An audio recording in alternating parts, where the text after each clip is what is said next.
ஊருக்கு அவல் பொரி. வணக்கம்மா. வணக்கம் சார். உங்க பேரு? பிரியா கணேஷ் சார். என்ன பண்ணிட்டு இருக்கீங்க? House wife sir. சரி, எங்களுக்கா என்ன செஞ்சு காட்ட போறீங்க?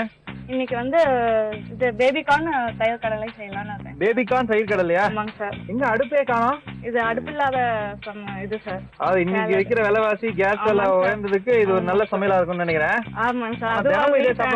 இல்லைங்க சார், இப்ப திடீர்னு விசிட்டர்ஸ் யாராவது வராங்க, வீட்டுல எதுவும் அவசரத்துக்கு இல்ல, இது வந்து உங்களுக்கு ஈஸியான ரெசிபி ஆயிடும். சத்தான ரெசிபி, ஈஸியான ரெசிபி. டக்குன்னு செஞ்சிடலாம். டக்குன்னு செஞ்சிடலாம். செய்யறதுக்கு எவ்வளவு நேரம் ஆகும்? டென்ஷன் இல்லாம ஈஸியா பண்ணிடலாம். சரி, செய்யறதுக்கு எவ்வளவு நேரம் ஆகும்? ஒரு 10 minutes அவ்வளவுதான் சார். அவ்வளவுதானா? அவ்வளவுதான் சார். அடடா, ஓகே, ஸ்டார்ட் பண்ணுவோமா? பண்ணலாம் சார். இந்த பேபிகார்ன் தயிர் கடலை செய்யறதுக்கு என்னென்னலாம் தேவை? Carrot, capsicum, onion, sweet corn, கடலை, பட்டாணி, பச்சைப்பயிர், பேபிகார்ன், கொத்தமல்லி, மிளகாய்த்தூள், தேங்காய், உப்பு. அவ்வளவுதானா? ஸ்டார்ட் பண்ணிடுமா? ஸ்டார்ட் பண்ணலாம் சார். சரி, நம்ம ரெண்டு பேரும் சேர்ந்து செய்யலாம். ஃபர்ஸ்ட் இந்த பேபிகார்ன் தயிர் கடலைக்கு என்னென்னலாம் நம்ம ஃபர்ஸ்ட் போட போறோம்? ஃபர்ஸ்ட்டுங்க சார், பச்சைப்பயிறு. பச்சைப்பயிறு. ஆமாங்க. போடவா? போடலாங்க. அப்புறம் பட்டாணி. பட்டாணி. இந்த பச்சை பயிறு வந்து முளை கட்டி வச்சிருக்கீங்க? ஆமாங்க. இது எவ்வளவு நாள் முன்னாடி முளை வந்திருக்கு? இது ஒரு 1 day சுட்டாவே முளை வந்துடும் உங்களுக்கு. சரி, ஓகே. அடுத்து பட்டாணியா? ஆமாங்க. எல்லாத்தையும் போடுவா? எல்லாம் போடலாங்க. அப்புறம் ஸ்வீட் கார்ன் வேக வச்சது. இது எல்லாமே வேக வச்சது. ஓகே. கடலையும் போட்டுக்கலாம். போடுவா? போடலாம். இது வறுத்த கடலையா இல்ல பச்சையா?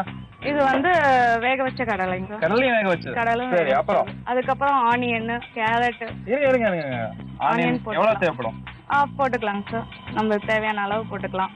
சரி, எனக்கு என்ன, அந்த ஆனியன் எல்லாம் பச்சையா போட்டா சில பேர் பிடிக்காது. இப்ப இதோட சேர்த்து சாப்பிடுறப்ப நல்லா இருக்கும். இது நல்லா இருக்குங்க சார். ஏன்னா நம்ம பயிர் இதெல்லாம் வேக வச்சாலும் அதனால உங்களுக்கு ஆனியன் அவ்வளோக்கா உங்களுக்கு நம்ம கேரட், கேப்சிகம் எல்லாம் போடுறப்ப உங்களுக்கு ஆனியன் வந்து அவ்வளோக்கா பச்சையா ஸ்மெல் வராம நல்லா இருக்கும் சாப்பிட்றது. சரி, இதே வதக்கிட்டு போட்டா? வதக்குனா உங்களுக்கு இந்த டேஸ்ட் எல்லாம் மாறிடும் உங்களுக்கு. ஓ, சரி, ஓகே. அப்ப அந்த ப்ரொசீஜர் படியே போயிடலாம். வெங்காயம் போட்டதுக்கு அப்புறம் வெங்காயம், கேரட் போட்டுக்கலாங்க சார். ஃபுல்லா போட்டுக்கலாம். கேப்சிகம் போட்டாச்சு.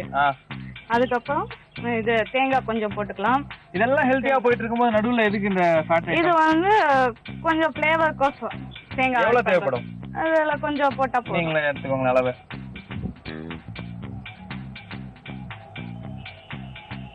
ஓகே. தேங்காய், மாங்காய், பட்டாணி, சுண்டல் ரேஞ்சுக்கு வந்துருச்சு கலர். ஆமா, இது ஆர்டினரியா உங்களுக்கு இதுன்னு கொடுத்தா சுண்டல் நினைச்சுக்குவாங்க.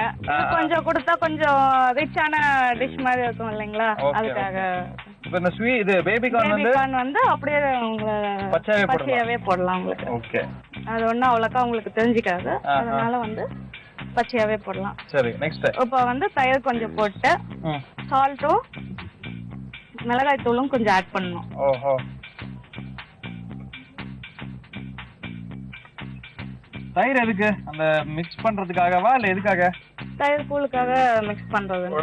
டேஸ்டும் கொஞ்சம் எக்ஸ்ட்ரா ஆர்டினரியா இருக்கும், அதனால கொஞ்சம் தயிர் ஆட் பண்ணிக்கலாம். ஓகே. இந்த சாலட் லஞ்ச் சாப்பிட கூட சாப்பிடலாம்ல? லஞ்ச் சாப்பிடப்பையும் சாப்பிடலாம். கலக்கலாமா? சால்ட் போட்டுக்கலாங்க சார்.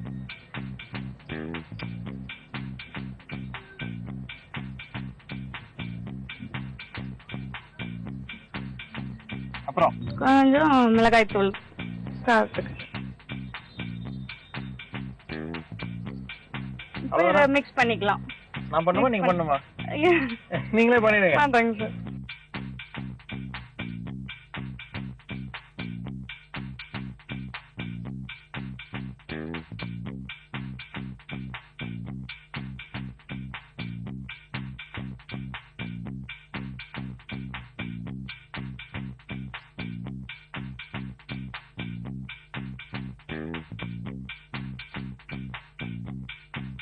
Mix பண்ணியாச்சுங்க sir. இப்போ சரிங்க.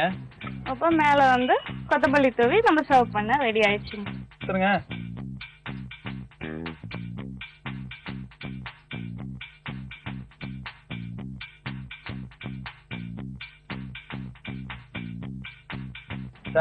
செம்மையா பண்ணிட்டீங்களே.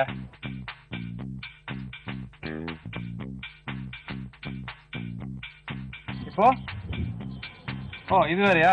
பொடி மேல ஃபைனல் டச்.